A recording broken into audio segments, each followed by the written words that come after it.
This is Doofy McButterscotch, and we're getting started on Eddie Murphy. Since we just got done with this shithead, so now we're getting on with old Eddie Murphy. So, it took me a real long time to watch the Beverly Hills Cop movies. I didn't watch them until I started going through this book. So, naturally, the first Beverly Hills Cop is just your typical run-of-the-mill comedy cop film, which back in the day I'm sure was fabulous, but nowadays believe me, compared to some of the other comedy movies out there, it ain't that good anymore. It's kinda outlived its welcome, and this goes for both Beverly Hills Cop movies. I mean, they're both pretty similar. I mean, in the first one, Eddie Murphy goes from Detroit down to Beverly Hills, and he helps out there, saves the day, and in the sequel, he goes back and does the same thing. So, I imagine the third one would have been exactly the same, too. I haven't watched it because it's not in this book, so they're just average movies for me. I can't really they're kinda, I'll review them both together instead of separately because they're both real similar. Dr. Dolittle. Now this is one of the classic Eddie Murphy films that I watched when I was a kid, so Dr. Dolittle, I thought that one was pretty okay for its time. I mean, I got it. I mean, it was about a guy who can talk to animals, so it was pretty funny. So it's a movie I could probably watch again, but I'm sure I would see it a lot differently now than I did back then when I was a little kid. I thought it was pretty good.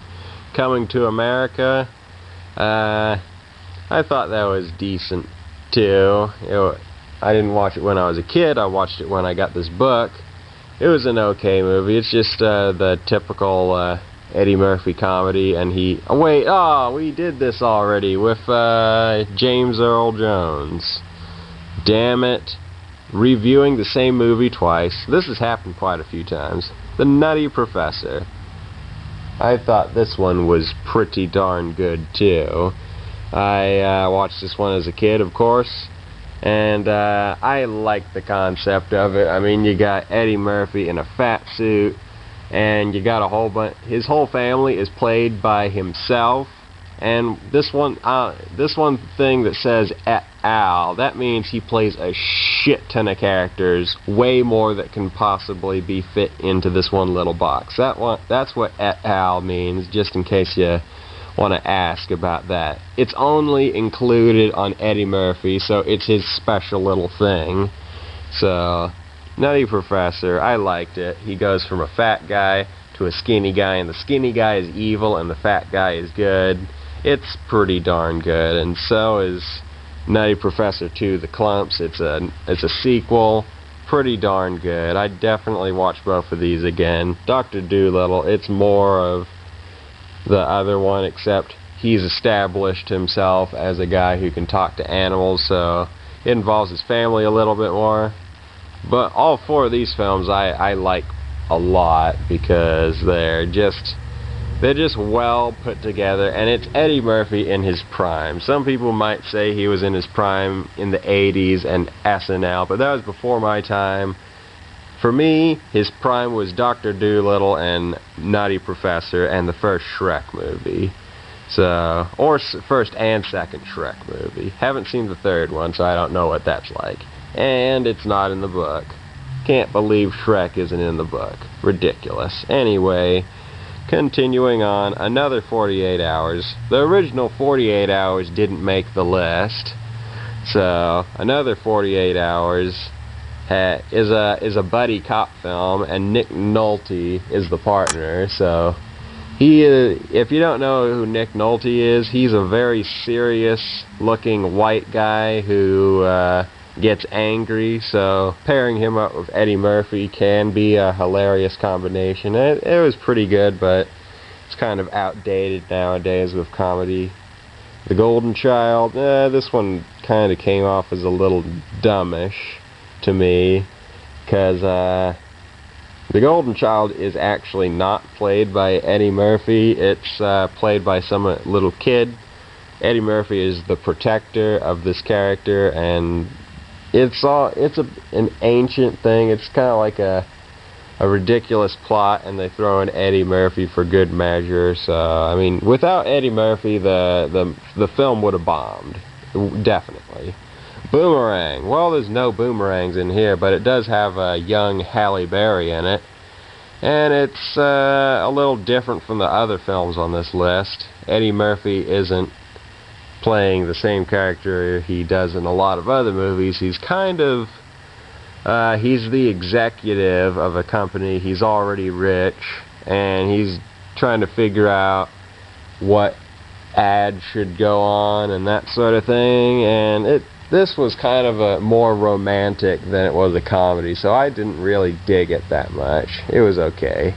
Anyway, what do we think of Eddie Murphy? We got through his whole list in one video. Yay! What do I think of him? Well, back in his day, he was awesome. He was the man. But nowadays, he just sucks really bad. And if you watch the recent SNL 40 a little while ago, his monologue, it was shit. It really was. It wasn't that great at all. It was bad.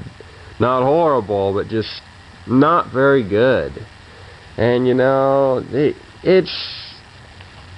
world would not mind if Eddie Murphy just retired.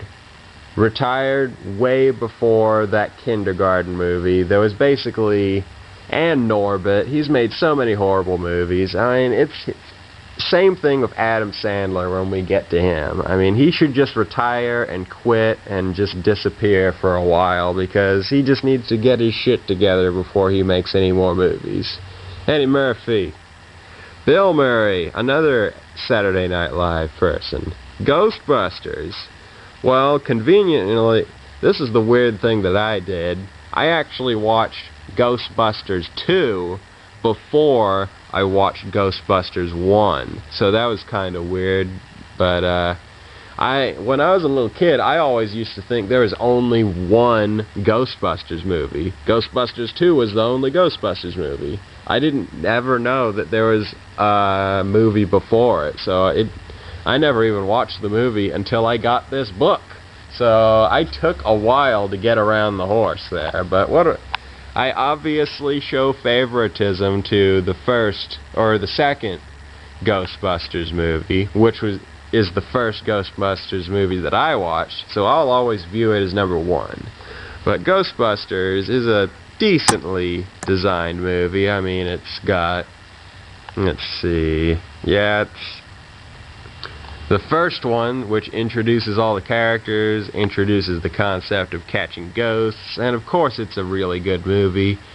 Not as good as Ghostbusters 2, in my opinion, but I thought it was pretty decent. Had some gags, and of course at the end, you got Dan Aykroyd, who wants to fight the Pillsbury Doughboy or something like that. Some big marshmallow guy, so it was decent, but it looks like we're going to have to wrap it up here because the time is running out. I'll be back with you next time. See ya.